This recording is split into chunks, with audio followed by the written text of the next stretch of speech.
Et si je vous disais qu'un homme s'est présenté à la douane d'un aéroport avec un passeport d'un pays qui n'existe pas, un pays dont personne n'a jamais entendu parler, mais que lui jurait connaître comme sa poche? Je vais vous raconter l'histoire d'un mystérieux voyageur qui est arrivé d'un pays nommé Taured.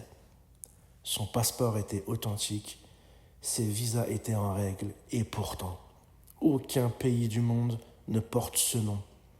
Alors d'où venait-il vraiment? Une simple méprise administrative? Une manipulation?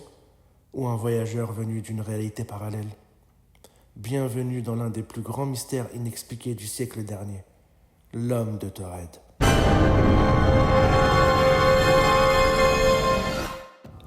C'était une journée ordinaire à l'aéroport international de Haneda à Tokyo, en cet été de l'année 1954. Les agents de l'immigration traitaient les arrivées habituelles, des hommes d'affaires, des touristes, quelques diplomates. Mais cette journée allait entrer dans l'histoire comme l'une des plus énigmatiques que le Japon ait jamais connues. Un homme d'apparence européenne s'avança jusqu'au comptoir des douanes. Il était bien habillé, en costume gris foncé, une mallette en cuir à la main. Il semblait fatigué, comme s'il avait traversé plusieurs fuseaux horaires. Lorsqu'il tendit son passeport pour le contrôle, l'agent des douanes, Matsuo Tanaka, fronça les sourcils. Le document était impeccable, avec des tampons de nombreux pays. Il indiquait que l'homme était originaire d'un pays appelé Taured.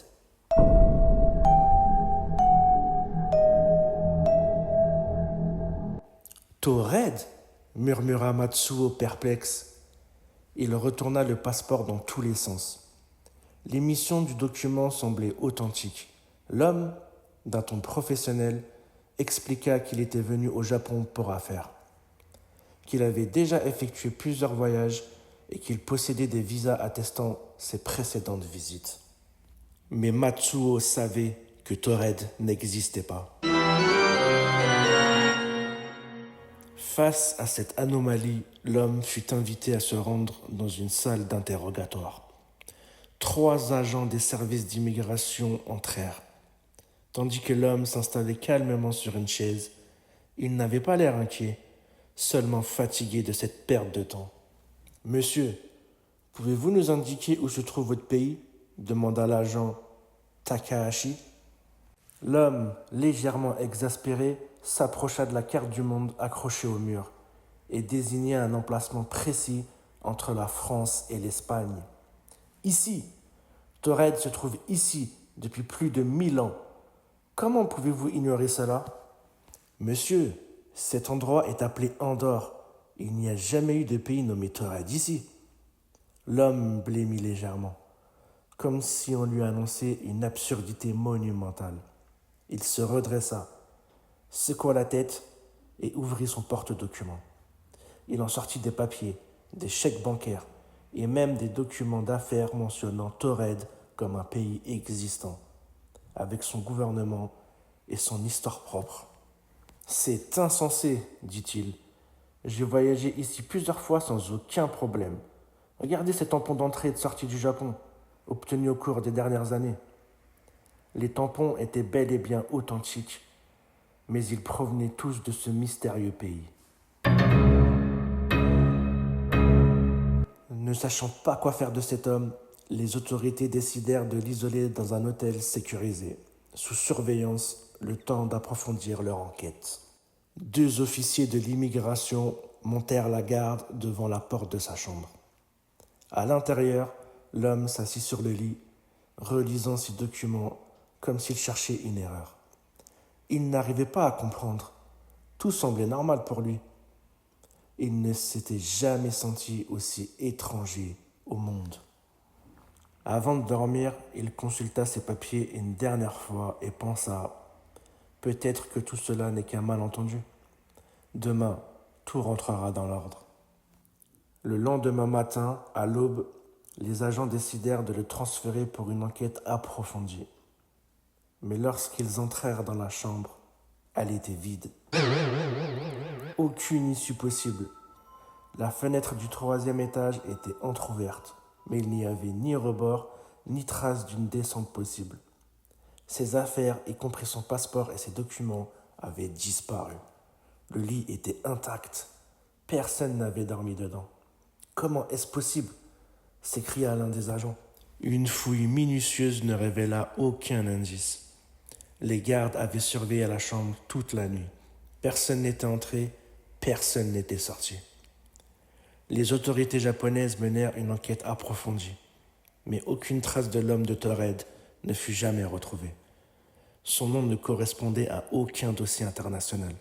Ses empreintes digitales n'étaient pas enregistrées. Et le plus étrange, les documents qu'il avait apportés avaient disparu avec lui.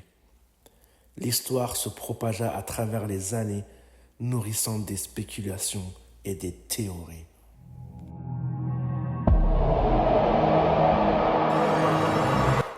L'histoire de l'homme de Taured fascine depuis des décennies et reste l'un des plus grands mystères non résolus du XXe siècle. Plusieurs théories ont été avancées pour tenter d'expliquer cet événement énigmatique. L'explication la plus rationnelle est qu'il s'agissait d'une confusion due à une erreur administrative. Peut-être que le mystérieux voyageur provenait réellement d'un pays existant, mais qu'une faute de traduction ou une mauvaise prononciation a conduit à une méprise. Son passeport aurait pu être mal interprété par les agents de l'immigration japonaise. Et le pays Taured pourrait être une altération de Andorre ou un autre petit pays européen. Cependant, cette hypothèse ne tient pas entièrement debout, car son passeport semblait authentique, avec des tampons officiels d'autres pays, ce qui complique la théorie d'un simple malentendu.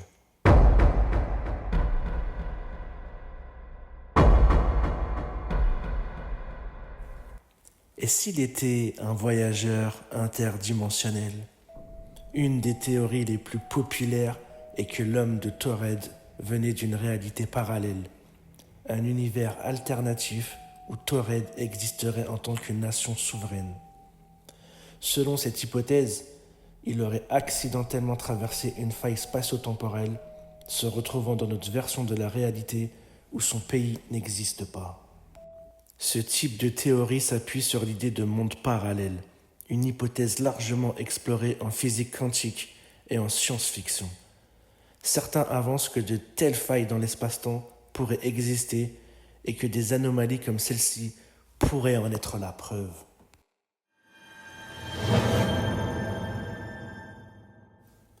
Ou alors, si c'était une expérience gouvernementale, certaines théories conspirationnistes suggèrent que l'homme de Taured aurait pu être le sujet d'une expérience gouvernementale, impliquant des tests de voyage interdimensionnels ou de manipulation de la mémoire.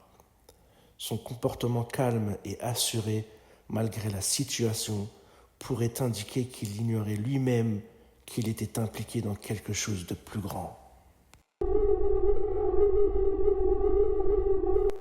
Enfin, il est possible que toute cette histoire soit simplement une légende urbaine, née d'un mélange de témoignages imprécis, de mystification et d'embellissements successifs.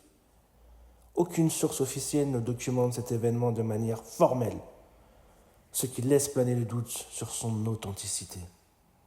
Cependant, ce mystère continue de captiver l'imagination collective, car il incarne parfaitement l'idée que notre monde cache encore des zones d'ombre et des secrets inexpliqués.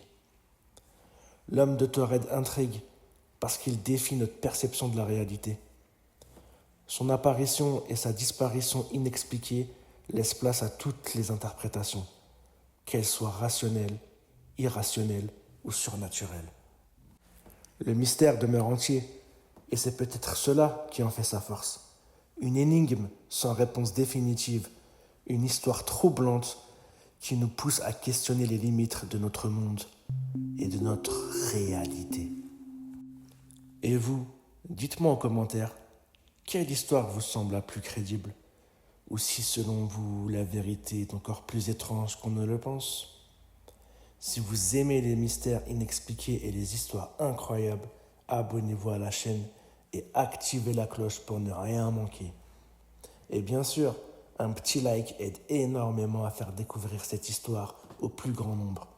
Merci d'avoir regardé et on se retrouve très bientôt pour une nouvelle plongée dans l'inexplicable sur la chaîne du narrateur masqué.